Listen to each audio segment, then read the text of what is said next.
Good morning students. Class +1 का lesson कर रहे थे Ranga's marriage and last time हमने इसकी जो स्टोरी थी इसको डिस्कस की और कुछ पैसेज को पढ़ा था। तो आज हम इसकी स्टोरी जो नेक्स्ट स्टार्ट होगी उसको डिस्कस करते हैं और देखते हैं कि आगे स्टोरी कैसे बढ़ती है। हमने ये लास्ट टाइम देखा कि इस तरह जो रंगा था वो बेंगलोर पढ़ने के बावजूद और उसकी सकते हैं कि मॉरल वैल्यूज थी उनको नहीं भूला। तो यही बात आगे बढ़ाते हुए राइटर्स के बारे में लिखता है। As for his mascara, to me, he didn't do it like any present day boy, with his sheep up towards the sun, standing stiff like a pole without joints, jerking his body as if it was either a wand or a walking stick, nor did he merely fold his hand. Okay. तो आगे देखते हैं हम यहाँ पे कि story में क्या होता है। सबसे पहले जो यहाँ पे टफ वर्ड है हम उनको एक बार चेक कर लेते हैं। तो टफ वर्ड में सबसे पहले वर्ड जो हम पढ़ेंगे तो वो है present day boy. Present day boy का मीनिंग यहाँ पे क्या है? ये रहा वर्ड प्रेजेंट डे बॉय। इसका मीनिंग क्या है? जो मॉडर्न लड़के हैं या जो यंग जनरेशन के लड़के हैं, प्रेजेंट जनरेशन के जो लड़के हैं। एंड स्टिफ, स्टिफ का मीनिंग आप जानते हैं क्या? रिजिड, कठोर। एंड जर्किंग, जर्किंग का मीनिंग क्या होता है? गिविंग जोल्ट, झटका देना। एंड बैंड, WAND, इसका मीनिंग क्या होता है? ये भी आपने जान पढ़ा हुआ है क्लासेस में, क्विज में। मीनिंग क्या होता है? Magic stick of magician. तो देखो अब हम यहाँ की एक्सप्लेनेशन को चेक करते हैं, देखते हैं कि यहाँ पे आगे क्या होता है। ठीक है, तो यहाँ पे बताया गया है कि ये जो रंगा था ये मॉडर्न टाइम के लड़कों की तरह, ठीक है, नमस्कार नहीं करता कि जैसे जैसे मॉडर्न लड़के करते हैं कि आ, सूर्य की तरफ देखते हैं and stand stiff like a pole, jerk his body and like a walking stick and से नमस्कार। Ranga didn't only fold his hand. तो यहाँ पे ये बताया कि रंगा सिर्फ अपनी जो हाथ ही फोल्ड नहीं करता। ठीक है, नेक्स्ट था he went on to touch my feet. उसने क्या किया कि उसके जो फीट सिमुलेटर की वो उसने टच की। बस यही डिफरेंस बता रहा था मॉडर्न बॉय में और रंगा में। Narrator may you get married soon I said blessing after exchanging a few pleasantries I left. इस तरह उनकी आपस में कुछ बात होती है, उसके बाद वो आगे चले जाते हैं अपने घर को, तो नरेटर वो चला जाता है। नेक्स्ट यहाँ पे that afternoon when I was resting Ranga come to my house with a couple of oranges in his hand, a generous, considerate fellow. It would be a fine thing. It would be a fine thing to have him marry, settle down, and we are service to society. I thought. So आगे बढ़ते हैं हम यहाँ से और देखते हैं कि नेक्स्ट यहाँ पे जो टफ वर्ड है उसको भी हम चेक कर लेते हैं। जनरस का मीनिंग हेल्पफुल। आप जानते ही हैं जनरस का मीनिंग क्या होता है? हेल्पफुल और कंसिडरेट, इसका मीनिंग क्या होता है? कोऑपरेटिव या काइंड, दयालु होना। और be of service to means helpful to society, इस सोसाइटी का क्या होना? हेल्पफुल होना।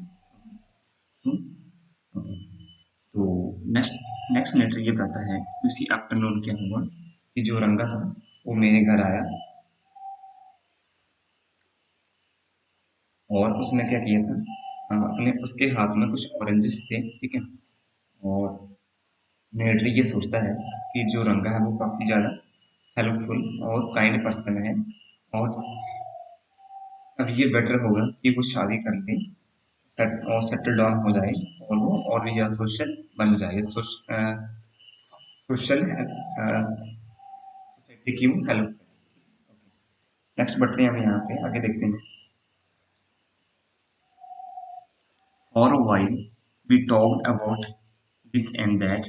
Then I came to the point. Rangappa, when do you plan to get married? I am not going to get married now, he said. Why not? So, तो आगे देखते हैं. So, और एक while का मीनिंग जानेंगे और हम उसके बाद this and that this and that ये रहा. ठीक है, इसका मीनिंग भी जानेंगे हम this and that का. And then came to the point. Came to the point. ये साथ साथ में है वर्ड. ठीक है, इनको भी हम डिस्कस करेंगे कि इनका मीनिंग क्या होगा. तो देखो, सबसे पहले हम जानते हैं फॉर और व्हाइल का मीनिंग क्या होगा. मीन्स कुछ समय के लिए for some time. And this and that का मीनिंग होगा मीन्स जो सामान्य होता है, एवरेज होता है, जनरल होता है, उसको हम क्या बोलेंगे this and that. And came to the point means started talking about something important. किसी इम्पोर्टेंट विषय के बारे में बातचीत शुरू कर दी, ठीक है, बिना किसी समय को वेस्ट किए हुए. ओके, तो देखो नेक्स्ट यहाँ पे क्या होता है. तो लेटर कहता है कि उसके बाद हमने कुछ जो जनरल डिस्कशन होती है, ठीक है, और उसके बाद मैंने क्या किया, जो सीधा था मेन पॉइंट था उसके ऊपर मैंने बातचीत करना शुरू कर दी. मैंने उससे ये पूछा कि तुम शादी कब कर रहे हो, ये शादी करने का प्लान कब है. उससे रिप्लाई रिप्लाई आता है कि वो शादी जल्दी नहीं करेगा. तो लेटर उससे रीजन पूछता है कि ऐसा क्या रीजन है जिसकी वजह से तुम शादी जल्दी नहीं करना चाहते.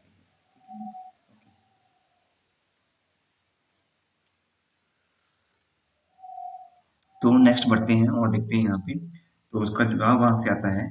I need to find the right girl. I know an officer who was married only 6 months ago. He's about 30 and his wife is 25. I am told they will be able to talk lovingly to each other. ठीक है, each other. So, तो रंगा apply करता है कि वो एक suitable girl चाहता है. ठीक है, वो कहता है कि वो एक ऑफिसर को जानता है जिसने कि लगभग 6 मंथ्स है वो मैरिज की थी. ठीक है, और मैं आपको इन्फॉर्म करना चाहता हूँ कि उसकी एज उस समय क्या थी, 30 ईयर्स की. और age of her wife is 25. और उसकी जो वाइफ थी उसकी 25 थी. They will able to talk to each other affection. और वो क्या थी, अब आपस में ठीक मतलब लवफुल वे से रहते हैं. ओके, नेक्स्ट यहाँ पे क्या होता है. Let's say I married a young girl. She may take my words spoken in love as words spoken in anger. Recently, a troupe in Bangalore staged in a play, Shakuntala. There is no question of Dushyanta falling in love with Shakuntala if she were young.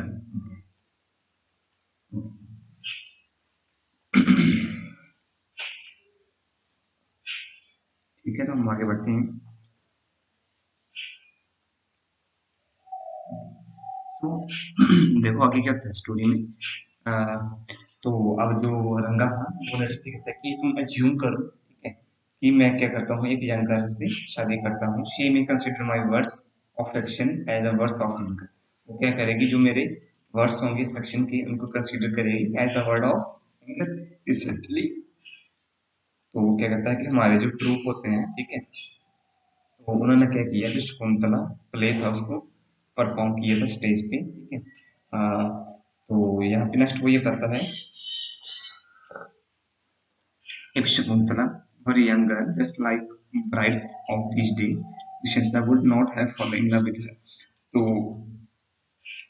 रंगा कहता है कि अगर हम शकुंतला को young girl माने, ठीक है, जैसे कि आजकल मॉडर्न की जो मॉडर्न डे की जो दुल्हन होती हैं, ब्राइड्स होती हैं, दुष्यंता, जो दुष्यंत होगा वो क्या होगा, उनके साथ प्यार नहीं करेगा. ठीक है, उसका रीजन क्या है वो हम आगे जानते हैं. ये ऐसा लेटर क्यों कह रहा है. ठीक है,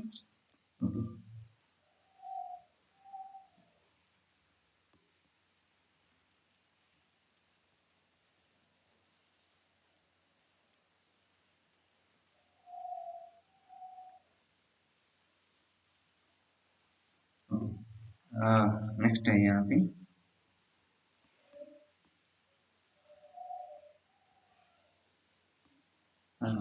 what would have happened to Kalidas play? If one gets married, it should be a girl who is mature. Otherwise, one should remain a bachelor. That is why I am not marrying now. ठीक है, okay. तो आप देखो, जो रंगा था वो शादी ना करने के पीछे अपने जो एक पर्टिकुलर रीजन देता है, वो रीजन क्या देता है? वो ये कहता है कि अ, कि आदमी को हमेशा एक मैच्योर गर्ल से ही शादी करनी चाहिए। अदरवाइज अगर वो शादी कर भी लेता तभी वो एक बैचलर ही रहेगा। That is why he was not married now. इसी कारण वो क्या था, मैरिज नहीं कर रहा था। I asked him if he had any other reason for not marrying. तो लेटर से फिर पूछता है कि बस तुम्हारे शादी ना करने के पीछे यही रीजन था, ठीक है।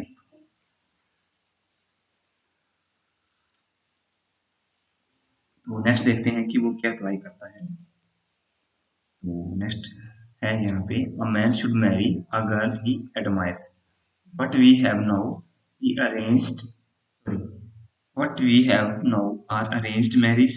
How can one admire a girl with milk stains on one side of her face and wetness on the other? Also, young that she doesn't have even know how to bite her finger. ठीक है, one a neem fruit and the other is a bitter gourd. Exactly, रंगा said laughing. So देखते हैं यहाँ पे। तो अब रंगा कहता है आगे कि एक आदमी को गर्ल से शादी करनी चाहिए जिससे वो पसंद करता है और जिसकी वो रिस्पेक्ट करता है, ठीक है। बट हम क्या करते हैं, हमेशा अरेंज मैरिज करते हैं, ओके। और नेक्स्ट बताता है कि one can't respect a girl who has sign of spilled milk on the on the one side of her face and sign of tears on the other side of face, ठीक है।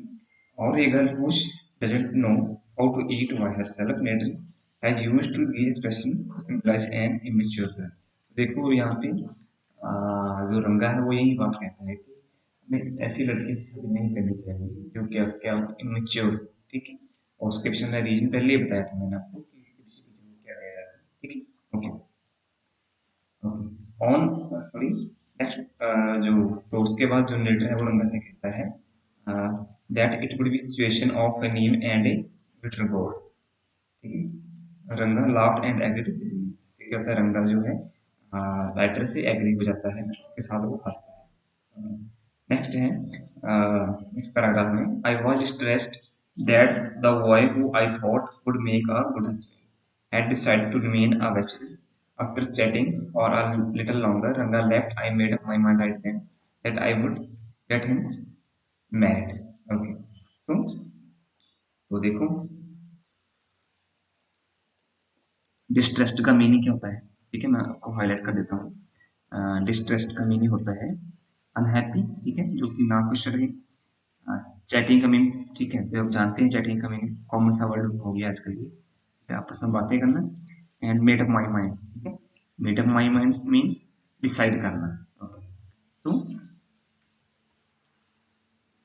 तो आगे जो narrator वो ये कहता है कि मेरे ओपिनियन में या मुझे ये लगता है कि जो रंगा है वो एक अच्छा हस्बैंड बनेगा, ठीक है।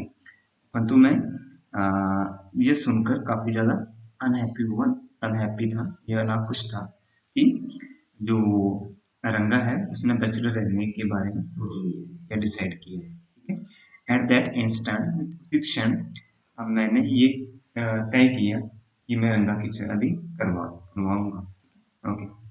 सो नेक्स्ट देखते हैं।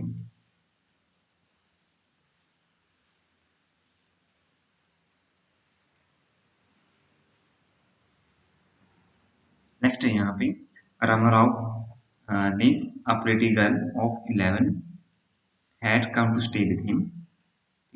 She was from a big town, so she knew how to play the veena and the harmonium. And sorry, she had also a sweet voice. Okay, तो देखो, तो यहाँ पे ये बताया जाता है कि जो भतीजी होती है रामाराव की वो भी उन दिनों वहाँ पे रामाराव के घर रहने के लिए आई हुई होती है। और वो क्या थी, अट्रैक्टिव गर्ल थी जो कि 11 ईयर्स की थी।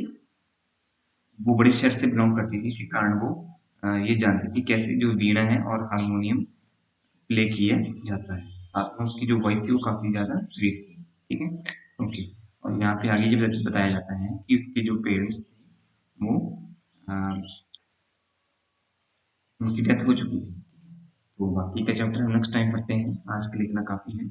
आज हमने गंगा के ओपिनियन के बारे में जाना और तो मैरिज, ठीक है, और साथ में लेटर के भी ओपिनियन के बारे में जाना। यहाँ से क्वेश्चन भी बनेगा, ठीक है। बस इनको ढंग से रीड आउट कर लेना, ठीक है। तो बाकी हम नेक्स्ट टाइम पढ़ेंगे।